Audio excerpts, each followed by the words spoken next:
ఇంకేమైంది doctor గారండి? గతం మర్చిపోయాడు. స్వీట్ తినొచ్చా? మొత్తం తినేయి. వద్దంటే వద్దులేండి అంకుల్. ఎవడ్రా త్వరగా వాడి గతం గుర్తొచ్చేలా చేయండిరా.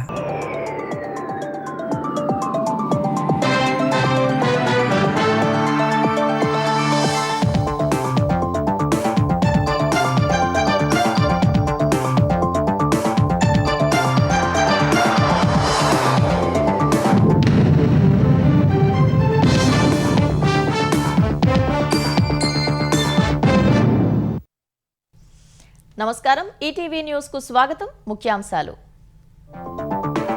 అమరావతి అసైన్డ్ భూముల కేసు తీర్పులో ఏపీ హైకోర్టు కీలక వ్యాఖ్యలు. రాజకీయ ప్రతీకారంతోనే చంద్రబాబు నారాయణలపై కేసు పెట్టారని స్పష్టీకరణ. నరసరావుపేటలో నేడు భారీ రుణమేళా. పాల్గొననున్న చంద్రబాబు, సీతారామన్. అర్హులకు 3,216 కోట్లు పంపిణీ. నేడు మధ్యాహ్నం తెలంగాణ కేబినెట్ భేటీ. నీటి ప్రాజెక్టుల సవరించిన అంచనాలపై చర్చ. ధరణిలో అక్రమాలపై సిట్ ఏర్పాటు చేసే అవకాశం. తెలంగాణలో నేటి నుంచి అమల్లోకి రానున్న ప్రభుత్వ ఉద్యోగుల ఆరోగ్య పథకం. సచివాలయంలో ప్రారంభించనున్న ఉప ముఖ్యమంత్రి భట్టి విక్రమార్క. వ్యవసాయ రంగానికి ఊతమిచ్చేలా ప్రణాళిక విడుదల. ఆరుతడి పంటలు సాగు చేయాలని రైతులకు తుమ్మల సూచన. ఈనాడు సంస్థ ప్రోత్సాహంతో టీ20కి ఐపీఎల్ స్థాయి గుర్తింపు వచ్చిందన్న సీఎం రేవంత్. యువ క్రికెటర్లు సచిన్ ను స్ఫూర్తిగా తీసుకోవాలని సూచన. దేశంలో తొలిసారిగా పట్టాలపై పరుగులు పెట్టనున్న హైడ్రోజన్ రైలు. హర్యానా జింద్లో నేడు ప్రారంభించనున్న ప్రధాని మోదీ. నీట్ యూజీ పునః పరీక్ష ఫలితాలు విడుదల చేసిన ఎన్టీఏ. అర్హత సాధించిన 11.21 లక్షల మంది అభ్యర్థులు. సత్తా చాటిన తెలుగు విద్యార్థులు.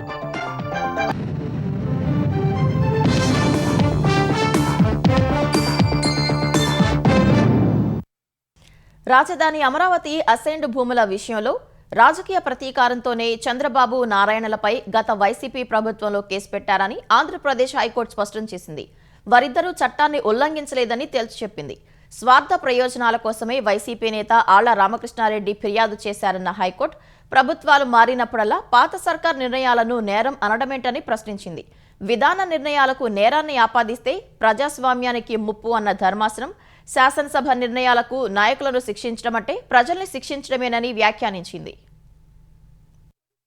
రాజధాని అమరావతి అసైన్డ్ భూముల విషయంలో ఉల్లంఘనలు జరిగాయని, అక్రమాలకు వీలు కల్పిస్తూ 2016 ఫిబ్రవరి 17న ఆంధ్రప్రదేశ్ ప్రభుత్వం జీవో 41ని జారీ చేసిందంటూ అప్పటి వైసీపీ ఎమ్మెల్యే రామకృష్ణారెడ్డి 2021 ఫిబ్రవరి 24న సిఐడికి ఫిర్యాదు చేశారు. దాని ఆధారంగా అప్పటి ప్రతిపక్ష నేత చంద్రబాబు, మాజీ మంత్రి పి నారాయణపై సిఐడి కేసు నమోదు చేసింది. కేసును క్వాష్ చేయాలంటూ చంద్రబాబు, నారాయణ హైకోర్టును ఆశ్రయించారు. ఈ అంశంలో సుదీర్ఘంగా వాదనలు సాగాయి. 2 రోజుల క్రితం కేసును కొట్టేస్తూ తీర్పునిచ్చిన ఏపీ ఉన్నత న్యాయస్థానం తీర్పులో కీలక అంశాలను ప్రస్తావించింది. వైసీపీ ప్రభుత్వ హయాంలో ఆ పార్టీ ఎమ్మెల్యే ఆళ్ల రామకృష్ణారెడ్డి ఇచ్చిన ఫిర్యాదు ఆధారంగా అప్పటి ప్రతిపక్ష నేత చంద్రబాబు, మాజీ మంత్రి నారాయణపై ఎఫ్ఐఆర్ నమోదు చేయడం రాజకీయ ప్రతీకారం తీర్చుకోవడానికి తప్ప మరొకటి కాదని హైకోర్టు తేల్చి చెప్పింది. ప్రభుత్వ విధాన నిర్ణయాలకు నేరపూరిత చర్యలను ఆపాదిస్తే ప్రజాస్వామ్యం ప్రమాదంలో పడుతుందని ఆందోళన వ్యక్తం చేసింది. చట్టం శక్తిమంతుల చేతిలో ఆయుధం కాకుండా చూడాలని, అది బలహీనులకు రక్షణ కవచంగా ఉండాలని న్యాయ కోవిదుడు లార్డ్ డెన్నింగ్ చెప్పిన మాటలను ఈ సందర్భంగా న్యాయస్థానం గుర్తు చేసింది. ప్రభుత్వాలు మారినప్పుడల్లా పాత ప్రభుత్వ విధానపరమైన నిర్ణయాలను నేరాలుగా పరిగణించి విచారణ జరపడం ఎంతమాత్రం ఆమోదయోగ్యం కాదని తెలిపింది. ఇలా విచారణలకు అనుమతిస్తే చట్టబద్ధ పాలన ప్రజాస్వామ్య వినాశనానికి దారితీస్తుందని ఆందోళన వ్యక్తం చేసింది. అసైన్డ్ జీవో వల్ల నష్టపోయామని ఒక్క గ్రామస్తుడు ముందుకు రాలేదని, ఆళ్ల రామకృష్ణారెడ్డి మాత్రం ప్రభుత్వ పాలనను దిగజార్చేందుకు ప్రయత్నించారని ఆక్షేపించింది. రామకృష్ణారెడ్డి స్వార్థ ప్రయోజనాల కోసం చట్టాన్ని వాడుకున్నారని తీవ్రంగా తప్పుపట్టింది. బిజినెస్ రూల్స్ కు అనుగుణంగా సిఆర్డీఏ చట్ట పరిధిలో రాష్ట్ర ప్రభుత్వం 2016 ఫిబ్రవరి 17న జీవో 41ని జారీ చేసిందని గుర్తు చేసిన హైకోర్టు, జీవో జారీలో ప్రభుత్వ విధాన నిర్ణయానికి నేరాన్ని ఆపాదించడమంటే ధర్మాన్ని విడిచిపెట్టడమేనని వ్యాఖ్యానించింది. జీవో విషయంలో ఐపీసీ తదితర చట్టాల కింద నేర విచారణకు వీల్లేదంది. చంద్రబాబు, నారాయణలు చట్టాన్ని ఉల్లంఘించలేదని, ఎవరికి ఎవరికైనా హాని చేద్దామనే ఉద్దేశంతో దస్త్రాలను సృష్టించలేదని స్పష్టం చేసింది. ఈ నేపథ్యంలో వారిపై కేసు నమోదు సరికాదని తేల్చి చెప్పింది. ఏపీ సిఆర్డీఏ చట్టం ప్రకారం నిర్ణయాలు తీసుకున్న అధికారులు, వ్యక్తులను ప్రాసిక్యూట్ చేయడాన్ని సెక్షన్ 146 నిషేధిస్తోందన్న హైకోర్టు ప్రస్తుత కేసును కొట్టేయడానికి ఇదో ప్రధాన కారణమని స్పష్టం చేసింది. పల్నాడు జిల్లా నరసరావుపేటలో ముఖ్యమంత్రి చంద్రబాబు, కేంద్ర ఆర్థిక మంత్రి నిర్మలా సీతారామన్ ఇవాళ పర్యటించనున్నారు. స్థానిక కోడెల శివప్రసాదరావు క్రీడా ప్రాంగణంలో జరిగే భారీ రుణమేళా కార్యక్రమంలో పాల్గొని 3,216 కోట్ల రూపాయల రుణాలను రైతులు, మహిళలు, నిరుద్యోగ యువతకు పంపిణీ చేయనున్నారు. ఉదయం 10:55 ఉండవల్లిలోని నివాసం నుంచి హెలికాప్టర్లో బయలుదేరి ఇసుపాలెం వద్ద ఏర్పాటు చేసిన హెలిప్యాడ్ వద్దకు సీఎం చేరుకుంటారు. అక్కడి నుంచి రోడ్ మార్గంలో కోడెల శివప్రసాదరావు స్టేడియంకు వచ్చి పిడుగురాళ్ల ప్రభుత్వాసుపత్రికి యూనియన్ బ్యాంక్ ఆఫ్ ఇండియా ఇచ్చిన అంబులెన్స్ వాహనాన్ని ప్రారంభిస్తారు. అనంతరం నాబార్డు బహుకరించిన 2 డీసీసీబీ మొబైల్ డెమో వాహనాలను సీఎం చంద్రబాబు జెండా ఊపి ప్రారంభిస్తారు. ఆ తర్వాత 301 సైకిళ్లను విద్యార్థులకు అందజేస్తారు. అనంతరం కేంద్ర ఆర్థిక మంత్రి నిర్మలా సీతారామన్, మంత్రి పయ్యావుల కేశవ్, రాజ్యసభ సభ్యులు భాష్యం రామకృష్ణ, ఎంపీ శ్రీకృష్ణ దేవరాయలు, జిల్లా ప్రజా ప్రతినిధులు, కలెక్టర్ కృతికా శుక్లాతో కలిసి రుణమేళాలో పాల్గొంటారు. లబ్ధిదారులకు రుణాలు అందజేస్తారు. 1 గంటకు సీఎం చంద్రబాబు హెలికాప్టర్లో ఉండవల్లి నివాసానికి బయలుదేరి వెళ్తారు. ఎల్నినో ముప్పు తెలంగాణ వ్యవసాయ రంగంపై తీవ్ర ప్రభావం చూపుతుంది. ఈ ఏడాది ఖరీఫ్ సీజన్ ఆరంభమై చాలా రోజులు గడుస్తున్నా వర్షాలు లేక రైతులు తీవ్ర ఇబ్బందులు పడుతున్నారు. ఎల్నినో దెబ్బతో నదులు, జలాశయాలు, భూగర్భ జలాలు కూడా అడుగంటిపోతున్నాయి. ఈ నేపథ్యంలో వ్యవసాయ రంగానికి ఊతమిచ్చేలా ప్రభుత్వం కంటింజెన్సీ ప్రణాళిక విడుదల చేసింది. ఈ కాలంలో ఆరుతడి పంటలను సాగు చేయాలని రైతులకు వ్యవసాయ శాఖ మంత్రి తుమ్మల నాగేశ్వరరావు సూచించారు. తెలంగాణలో ఎల్నినో వల్ల ఏర్పడిన వర్షాభావ పరిస్థితులను సమర్థంగా ఎదుర్కొనే లక్ష్యంతో పక్కా ప్రణాళిక సిద్ధం చేశామని వ్యవసాయ శాఖ మంత్రి తుమ్మల నాగేశ్వరరావు తెలిపారు. ఈ ఏడాది ఖరీఫ్ సీజన్లో లోటు వర్షపాతం నెలకొన్న వేళ రైతులకు ఎల్నినో కంటింజెన్సీ ప్రణాళికను మంత్రి తుమ్మల సచివాలయంలో విడుదల చేశారు. తాజా ఖరీఫ్ సీజన్ ప్రతికూల వాతావరణ పరిస్థితులు, వర్షాభావం, పంటల సాగు సరళి, ప్రత్యామ్నాయ పంటల సాగు వంటి అంశాలపై విస్తృత చర్చలు జరిపారు. ఈ కంటింజెన్సీ ప్లాన్ను జిల్లా కలెక్టర్లు అత్యంత పకడ్బందీగా అమలు చేసేందుకు గ్రామ స్థాయి వరకు విస్తృతంగా తీసుకెళ్లి ప్రతి రైతుకు సవివరంగా అవగాహన కల్పించాలని మంత్రి అధికారులను ఆదేశించారు. ప్రస్తుత పరిస్థితుల్లో రైతులకు సరైన సమయంలో సరైన సలహాలు అందించడం అత్యంత కీలకమని మంత్రి తుమ్మల పేర్కొన్నారు. ప్రతి జిల్లా, మండలానికి సంబంధించిన వర్షపాతం పరిస్థితులు, రానున్న 2 నుంచి 3 వారాల వాతావరణ అంచనాలు వేయాలని నిర్ణయించారు. రైతులు ఏ పంట ఏ సమయంలో విత్తనం అనుకూలమో తెలియజేసే 18 ప్రధాన పంటలకు సంబంధించిన శాస్త్రీయ మార్గదర్శకాలు ఈ ప్రణాళికలో ప్రస్తావించారు. జూలై 16 నుంచి 31 వరకు త్వరగా పక్వానికొచ్చే జొన్న హైబ్రిడ్ రకాలను వాడటం శ్రేయస్కరమని పేర్కొన్నారు. అలాగే జూలై 16 నుంచి ఆగస్టు 15 వరకు మధ్యస్థ, త్వరగా పక్వానికొచ్చే ఆరుతడి పంటలు సాగు చేసుకోవాలని ప్రణాళికలో పొందుపరిచారు. ఆగస్టు 16 నుంచి 31 వరకు పొద్దుతిరుగుడు, ఆగస్టు 1 నుంచి 15 వరకు మధ్యస్థ, బరువైన నేలల్లో 16 నుంచి ఆముదం విత్తుకోవాలని స్పష్టం చేశారు. ఆగస్టు, సెప్టెంబర్ మధ్య ఆలస్యంగా పక్వానికొచ్చే రకాలు కూడా ఎంచుకోవాలని పేర్కొన్నారు. అక్టోబర్ వరకు లోటు వర్షపాతం నమోదయ్యే అవకాశం ఉందని వాతావరణ శాఖ తెలిపింది. భూగర్భ జలాలు ఇంకా పడిపోయే ప్రమాదం ఉందని హెచ్చరించింది. ఈ తరుణంలో రైతులు ప్రత్యామ్నాయ ఆరుతడి పంటలే వేయాలని ప్రభుత్వం సూచించింది. ఎల్నినో ప్రభావం దృష్ట్యా వరి వేస్తే నష్టాలొస్తాయని, డిమాండ్ ఎక్కువగా ఉన్న కూరగాయలు, ఇతర ప్రత్యామ్నాయ పంటలు సాగు చేసేలా రైతులను చైతన్యపరచాలని సీఎస్ సంజయ్ జాజు కలెక్టర్లను ఆదేశించారు. వ్యవసాయ శాఖ ప్రత్యామ్నాయ ప్రణాళికను విస్తృతంగా ప్రచారం చేయాలని కలెక్టర్లకు సీఎస్ సంజయ్ జాజు సూచించారు. వానాకాలం సీజన్ వ్యాధులు ప్రబలకుండా అప్రమత్తంగా ఉండాలన్న సీఎస్ ప్రజలకి సురక్షిత మంచినీటి సరఫరాపై ప్రత్యేక జాగ్రత్తలు తీసుకోవాలని సూచించారు.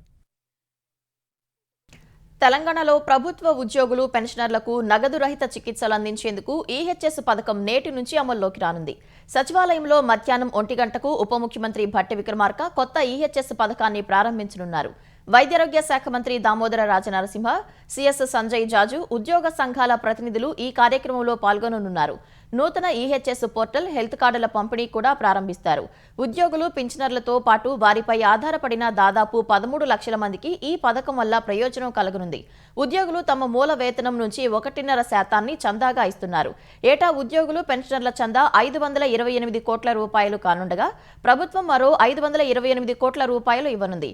ఉద్యోగుల మొబైల్ నంబరుకు వచ్చే క్యూఆర్ కోడ్ ద్వారా హెల్త్ కార్డులు డౌన్లోడ్ చేసుకునేలా ఏర్పాట్లు చేశారు. హెల్త్ కార్డుపై తెలంగాణ వ్యాప్తంగా 943 23 ఆసుపత్రుల్లో 2,594 ప్రొసీజర్లకు నగదు రహిత చికిత్సలు అందనున్నాయి. ఈహెచ్ఎస్ అమలు బాధ్యత ఎంప్లాయీస్ హెల్త్ కేర్ ట్రస్ట్కు అప్పగిస్తూ ప్రభుత్వం ఇంతకుముందు జీవో 50 జారీ చేసింది. నీటిపారుదల ప్రాజెక్టుల సవరించిన అంచనాలు, ధరణిలో అక్రమాలపై సిట్ వంటి కీలక అంశాలపై చర్చించేందుకు నేడు తెలంగాణ మంత్రివర్గం సమావేశం కానుంది. సచివాలయంలో మధ్యాహ్నం 3 గంటలకు ముఖ్యమంత్రి రేవంత్ రెడ్డి అధ్యక్షతన కేబినెట్ భేటీ కానుంది. పాలమూరు, రంగారెడ్డి ఎత్తిపోతల ప్రాజెక్టులోని కరివేన, ఉదండాపూర్ రిజర్వాయర్ పనులకు సవరించిన అంచనాలపై కేబినెట్ చర్చించనుంది. మరికొన్ని సాగునీటి ప్రాజెక్టుల సవరించిన అంచనాలు, భూసేకరణపై కూడా నిర్ణయం తీసుకోనున్నట్లు తెలుస్తోంది.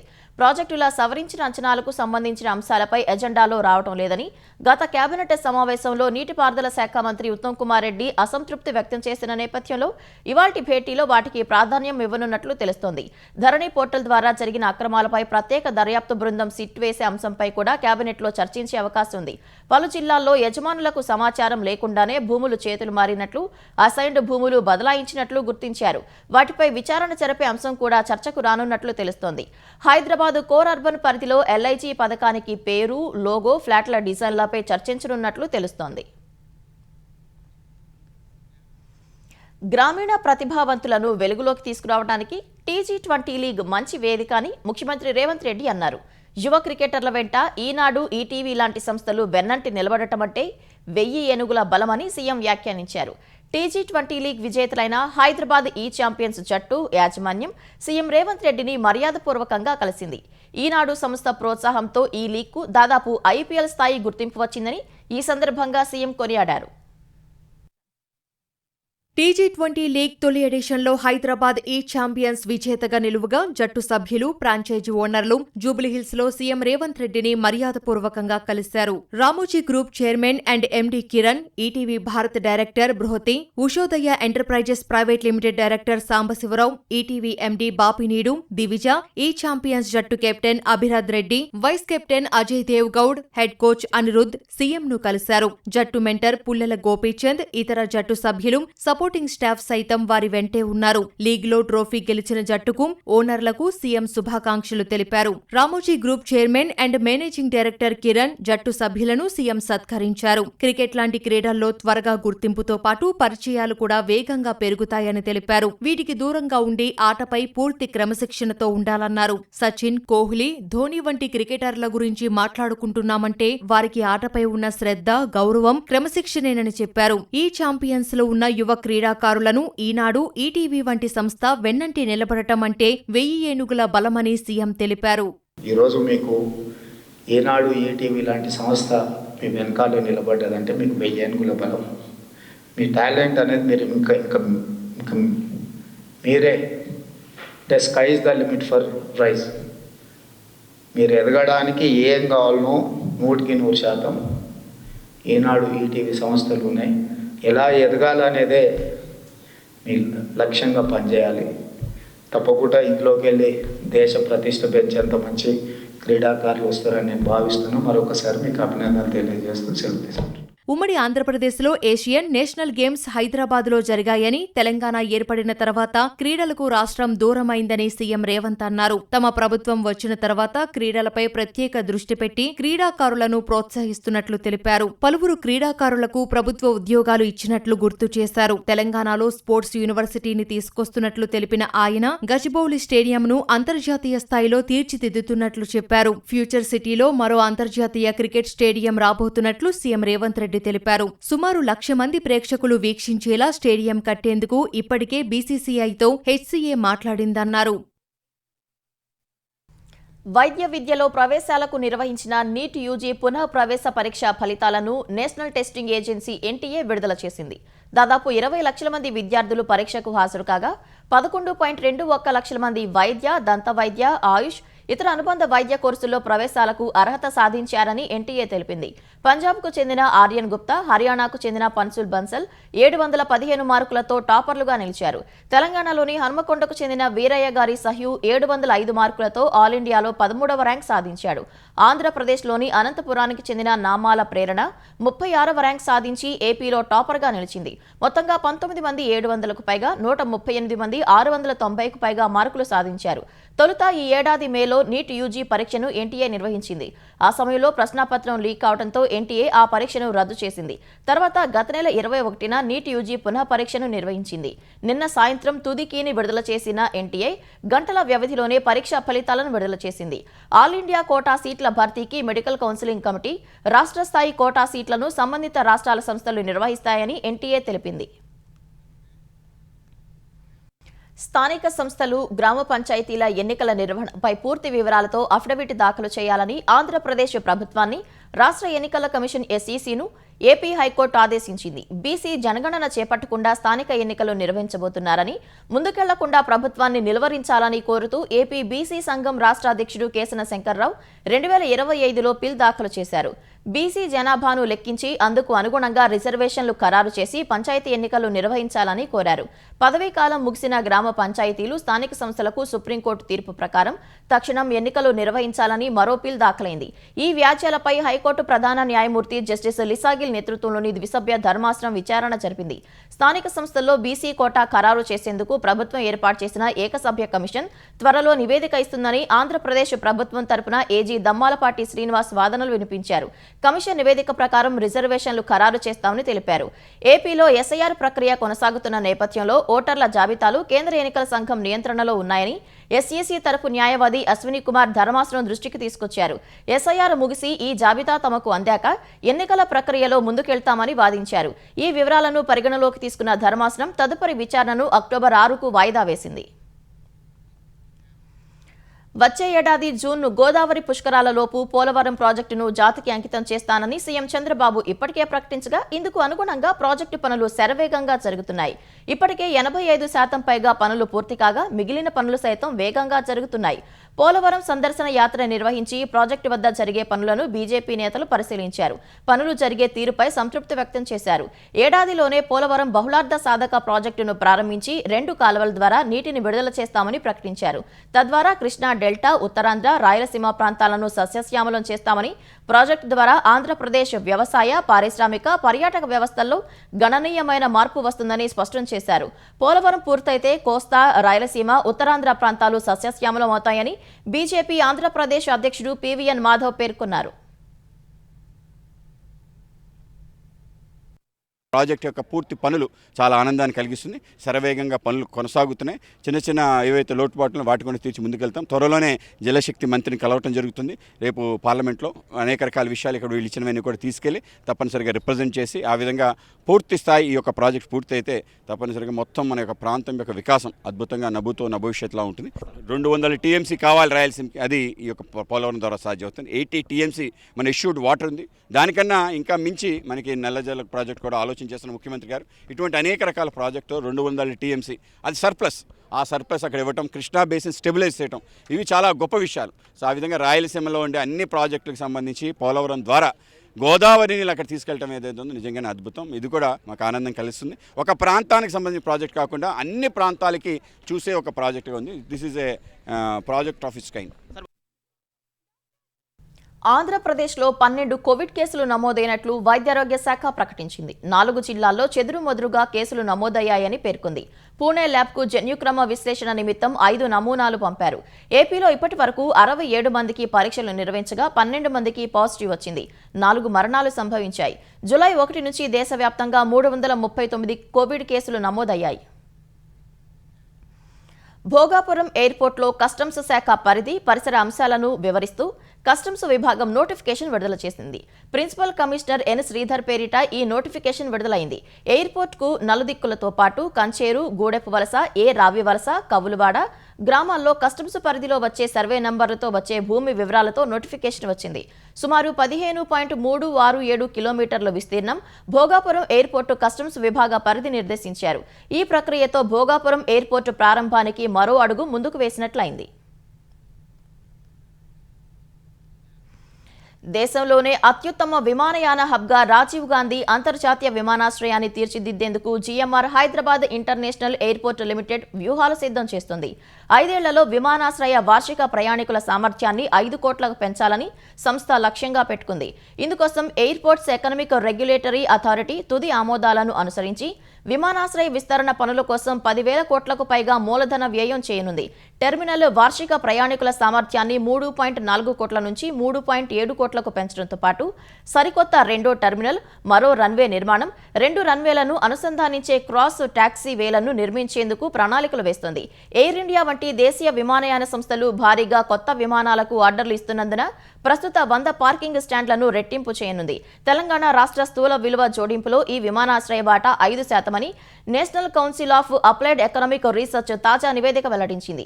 ఈ విమానాశ్రయ కార్యకలాపాల ద్వారా ప్రత్యక్షంగా పరోక్షంగా 4 లక్షల మందికి పైగా ఉపాధి పొందుతున్నారని, విస్తరణ పూర్తయితే 2038 నాటికి ఈ సంఖ్య 6 లక్షలకు పైగా ఉంటుందని అంచనా వేసింది.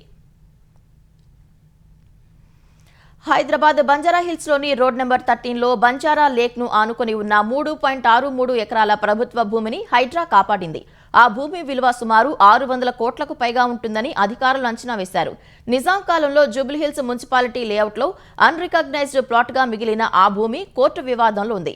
ఈ భూమిపై కన్నేసిన కొంతమంది అక్రమార్కులు కబ్జా చేసేందుకు ప్రయత్నించారు. స్థానికుల సమాచారంతో ఆ భూమిని పరిశీలించిన హైడ్రా కోర్టు వివాదం తేలే వరకు ఎవరూ ఆక్రమించకుండా చుట్టూ ఫెన్సింగ్ ఏర్పాటు చేసి రక్షించింది. ఆ భూమిలో పార్క్ ఏర్పాటు చేయాలని బంజారాహిల్స్ లేక్ పరిరక్షణ సమితితో పాటు స్థానికులు హైడ్రాను కోరారు. చెరువును ఆనుకొని ఉన్న ఈ భూమి వల్ల పరిసరాలన్నీ డంపింగ్ యార్డుగా తయారయ్యాయని, వెంటనే అభివృద్ధి చేయాలని కోరారు. మరోవైపు హైత్నగర్ మండలం మామిళ్ల గ్రామ పరిధిలోని వెంకటాద్రి నగర్లో 800 గజాల పార్క్ స్థలాన్ని, బోడుప్పల్ మండలం అనగాపురి కాలనీలో 500 గజాల చొప్పున ఉన్న 2 పార్కులను అక్రమార్కులకు చిక్కకుండా హైడ్రా రక్షించింది. ఈ భూముల విలువ సుమారు 9 కోట్ల వరకు ఉంటుందని హైడ్రా తెలిపింది.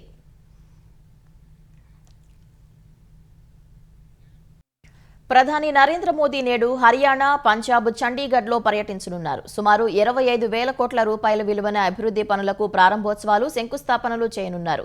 తొలుత హర్యానాలోని జింద్ రైల్వే స్టేషన్కు చేరుకోనున్న ప్రధాని మోదీ హైడ్రోజన్తో నడిచే రైలును జెండా ఊపి ప్రారంభించనున్నారు.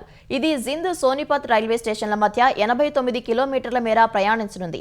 సాధారణ విద్యుత్ రైళ్లలా విద్యుత్ తీగలపై ఆధారపడకుండా ఈ రైలు సొంతంగా విద్యుత్తును ఉత్పత్తి చేసుకుంటుంది. ఇందుకోసం రైలు ఇంజన్లో proton exchange membrane fuel cell అనే చిన్నపాటి పవర్ ప్లాంట్ను ఏర్పాటు చేశారు. ఈ ఫ్యూయల్ సెల్లో హైడ్రోజన్, ఆక్సిజన్ మధ్య రసాయన చర్య జరిగి విద్యుత్ ఉత్పత్తి అవుతుంది. తద్వారా రైలు ముందుకు కదులుతుంది. ఈ ప్రక్రియలో నీటి ఆవిరి, వేడి మాత్రమే వెలువడతాయి. ప్రపంచవ్యాప్తంగా హైడ్రోజన్ రైళ్లు ఇంకా ఆరంభ దశలోనే ఉన్నాయి. తొలిసారిగా జర్మనీ ఈ రైలును ప్రవేశపెట్టింది. ఫ్రాన్స్, ఇటలీ, చైనా, జపాన్ వంటి దేశాలు ప్రయోగాత్మకంగా నడుపుతున్నాయి. అయితే ఆయా దేశాలు 2 నుంచి 4 కోచ్లు మాత్రమే నడుపుతున్నాయి. అందుకు భిన్నంగా భారత్ మాత్రం 10 కోచ్లతో హైడ్రోజన్ రైలును అందుబాటులోకి తెచ్చింది. ఇందులో 2,600 మంది ప్రయాణించవచ్చని అధికారులు తెలిపారు. అటు 20 రాష్ట్రాల్లో అభివృద్ధి చేసిన 75 అమృత్ భారత్ రైల్వే స్టేషన్లను వర్చువల్ గా ప్రధాని మోదీ ప్రారంభించనున్నారు. ఇందులో తెలుగు రాష్ట్రాలకు సంబంధించి 4 రైల్వే స్టేషన్లు ఉన్నాయి. భారత అంతరిక్ష రంగంలో మరో చరిత్రాత్మక ఘట్టం ఆవిష్కృతం కానుంది. పూర్తి స్వదేశీ పరిజ్ఞానంతో ఓ ప్రైవేటు సంస్థ రూపొందించిన తొలి ఆర్బిటాల్ క్లాస్ రాకెట్ విక్రమ్-1 ప్రయోగాత్మక పరీక్షకు సిద్ధమైంది. స్కైరూట్ ఏరోస్పేస్ అభివృద్ధి చేసిన ఈ రాకెట్ను రేపు ఉదయం 11:30 గంటలకు శ్రీహరికోటలోని సతీష్ ధావన్ అంతరిక్ష కేంద్రం నుంచి నింగిలోకి పంపనున్నారు. ఈ ప్రయోగానికి మిషన్ ఆగమన్ అనే పేరు పెట్టారు. కార్బన్ కాంపోజిట్ నిర్మాణంలో బహుళ దశలు కలిగిన ఈ రాకెట్లో స్కైరూట్ అభివృద్ధి చేసిన ప్రొపల్షన్ సిస్టమ్స్, 3D ప్రింటెడ్ ఇంజన్లు, ఘన ఇంధన రాకెట్ బూస్టర్లను అమర్చారు. సుమారు 350 కిలోల బరువున్న చిన్న ఉపగ్రహాలను 450 కిలోమీటర్ల ఎత్తులోని భూ నిమ్న కక్షలోకి ప్రవేశపెట్టేలా రాకెట్ను డిజైన్ చేశారు. ప్రస్తుతం లాంచ్ ప్యాడ్ వద్ద రాకెట్ అనుసంధాన ప్రక్రియ పూర్తయింది. తుది దశ తనిఖీలు ముగించారు. ఇరాన్పై వరుసగా 6వ రోజు అమెరికా దాడులు చేస్తుంది. దక్షిణ ఇరాన్లోని మౌలిక సదుపాయాలపై క్షిపణులు, బాంబులతో విరుచుకుపడుతుంది. ఇరాన్ షహర్ నగరంలోని విమానాశ్రయంపై క్షిపణి దాడి చేసింది. బందర్ ఈ ఖామీర్ ప్రాంతంలో ఓ వంతెనను ధ్వంసం చేసింది. హర్మోజ్గాన్ ప్రావిన్స్లో మరో వంతెనపై జరిపిన దాడిలో 2 మృతి చెందగా 8 మంది గాయపడ్డారు. పోర్టు నగరం బందర్ అబ్బాస్లో రైల్వే సబ్స్టేషన్ సహా కమ్యూనికేషన్ టవర్లను పేల్చివేయడంతో విద్యుత్ సరఫరా నిలిచిపోయింది. బుషహర్ ప్రావిన్స్లో వైమానిక, నేవీ స్థావరాలపై క్షిపణులతో దాడి చేసింది. చాబహార్ నగరం కేష్మ ద్వీపంలో భారీ పేలుళ్ల శబ్దాలు వినిపించాయని ఇరాన్ మీడియా పేర్కొంది. తమ దిగ్బంధనాన్ని కాదని హర్మూజ్ను దాటేందుకు ప్రయత్నించిన 3 ఇరాన్ నౌకలను వెనక్కి పంపినట్లు యుఎస్ సెంట్రల్ కమాండ్ తెలిపింది. నిబంధనలను అతిక్రమించిన మరో నౌకను నిలిపివేసినట్లు వెల్లడించింది. హర్మూజ్ జలసంధిని ఇరాన్ నియంత్రించడం లేదని అమెరికా రక్షణ మంత్రి పీట్ హెగ్సెత్ తెలిపారు. గల్ఫ్ దేశాల్లోని అమెరికా సైనిక స్థావరాలపై ఇరాన్ ప్రతిదాడులు చేస్తుంది. కువైట్, బహ్రెయిన్, జోర్డాన్లపై క్షిపణులు, డ్రోన్లతో దాడులు చేస్తోంది.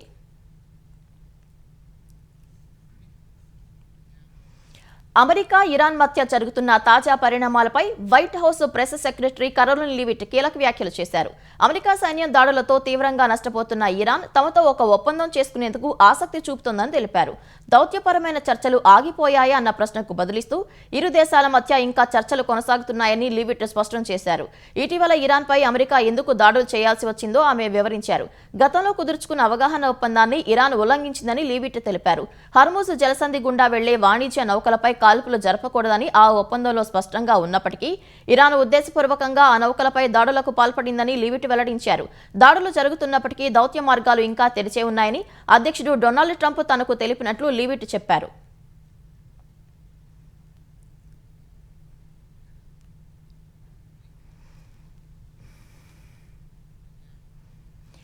FJI వీసా నిబంధనలను అమెరికా మరింత కఠినతరం చేయనుంది. ప్రభుత్వ పర్యవేక్షణ లేకుండా అమెరికాలో నిరవధికంగా ఉండేందుకు అనుమతించే పాత విధానానికి స్వస్తి పలికేందుకు సిద్ధమైంది.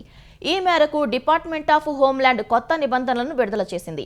F1 వీసాపై అమెరికా వెళ్లే విదేశీ విద్యార్థులు ఇక నుంచి 4 ఏళ్లు మాత్రమే అక్కడ ఉండేందుకు అవకాశం ఉంటుంది. 4 ఏళ్లకు మించి ఉండాలంటే US citizenship and immigration services extension of stake దరఖాస్తు చేసుకోవాల్సి ఉంటుందని అధికారులు తెలిపారు.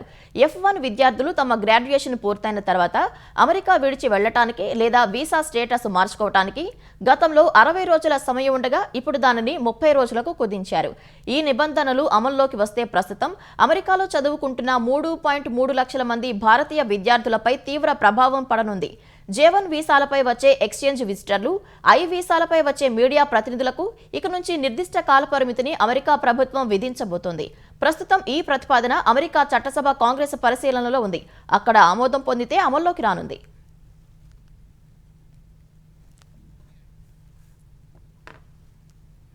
ఈటీవీ విన్ గుర్తుకొస్తున్నాయి ఒక వింత సామాన్య లోకంలో జరిగే అద్భుతమైన నవ్వుల ప్రయాణంతో రూపొందిన అత్యంత చిన్నగా చేసిన అతి భారీ సిరీస్ మీ ఈటీవీ విన్ లో విజయవంతంగా స్ట్రీమింగ్ అవుతోంది.